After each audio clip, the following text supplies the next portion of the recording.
So, my name is Dan Horton. I own Horton's Lawn and Garden. Have had for probably 26, 27 years now. I thought I'd give a few tips on starting your own lawn care business. As you can tell, I'm taking it easy a little bit tonight. We're out here at the campground. I'm trying to get away from some customers.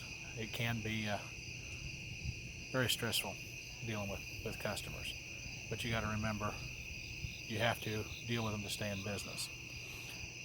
The elderly, especially, we have one guy we generally have go around and just talk to the people while the two others does the work. Otherwise, you'll be there forever. And a lot of them just like to talk. But let's see. The first thing you need to look at is equipment. Everybody will tell you something different. Whether it be you need a Skag, you need a Bad Boy, you need an X Mark. What you need to get is something you can afford to pay for. Try not to take out any kind of loan to start up. Start out with an MTD rider if you must. Uh, in 2009, I bought four brand new X Marks, a truck, new weed eaters, new blowers, uh, trailer. We spent a lot of money. Started it. We mowed clear up till Memorial Day weekend. The next week we had a drought that hit, and we didn't mow a blade of grass until September 21st. So you do the math. Around here, our mowing season ends around Thanksgiving. So we we only had about 2 more months, and that was the later part of the season. So you only get to mow every 10 to 14 days during that time period, usually doing leaves and mulching. So if I hadn't had my equipment paid for, I would have been out of business. So in 2009, started doing things a little differently.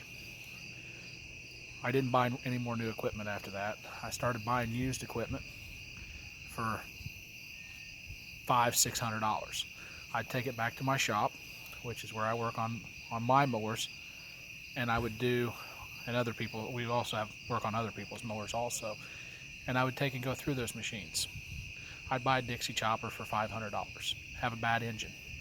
I'd buy a Husqvarna tractor that would have a 25 horse motor on it, and I would put that on it.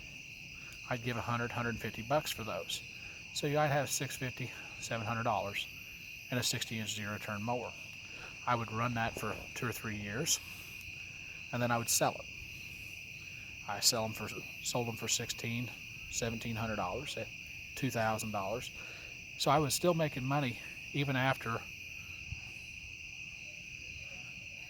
I ran it for 2 or 3 seasons.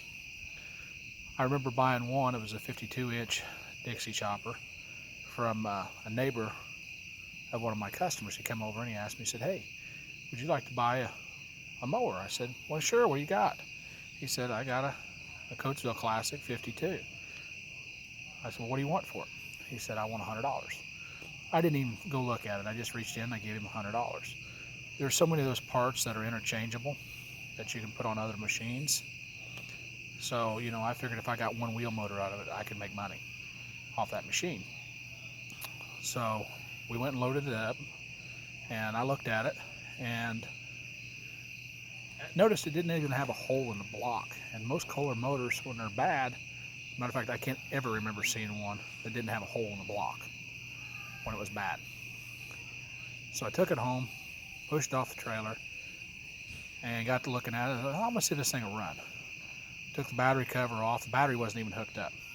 Grabbed a wire brush, and the terminals was so rusted up that it couldn't make contact. So I had to take an angle grinder and grind the terminals off the wires in order to get connection. Put a new battery in it, pulled the oil dipstick, and there was no oil in it. So I filled it up with oil, changed the fluid, changed the air filters, fuel filter, put a new battery in it, hit the key. It fired up and smoked like a freight train for about 20 minutes and then just leveled out. I ran that particular machine for another 2 seasons, and the engine blowed on it. So I had a Husqvarna tractor there, and I pulled the engine off of it. It was a little bit bigger motor than what was on it to begin with. It had a 20 on it, and I put a 25 on it. Put that back on there, and at this point I had $200 in the machine. I ran it for the rest of the next season, and a guy come by and asked me what I'd take for it. I said, $1,600. He reached in his pocket and paid me $1,600. Now, take into consideration, I've ran this machine for 3 years now. I had $200 in it. It mowed beautiful, mowed just like brand new. Yeah, it wasn't pretty. I mean, it needed a seat. The tires were starting to get a little thin. But, you know, that machine didn't owe me a dime. And if it had in 2009, I had to make payments on a machine, I'd have been out of business. So you need to take into consideration of trying to save where you can. Don't go out and get big payments. Work your way into it. I guess that's all I've got to say for tonight, and tomorrow I will make another posting of another tip. We'll call it. But that's tip 1. Don't buy equipment that you can't afford. And remember, every piece of equipment has its pluses and minuses. Whether, they ride hills better, they mow wet grass, they mow dry grass. Personally, I ran just about every machine on the market. I've either demoed them or owned them. We currently run X-Marks, Dixie Choppers, and John Deere's is what we've currently got on our fleet. So, and I've had mowers that should have been left at the dealership. Actually, probably should have been left into a tin can. That's how big a piece of junk they was when they were brand new. And I've had new machines that ran beautiful, mowed great, put 4,000 and 5,000 hours on them without any problems. So you can get a bad one in anything. And remember, don't listen to everybody else. What they think is good for them is not necessarily good for you. So thanks for listening to me, and I'll post another video soon. Thanks.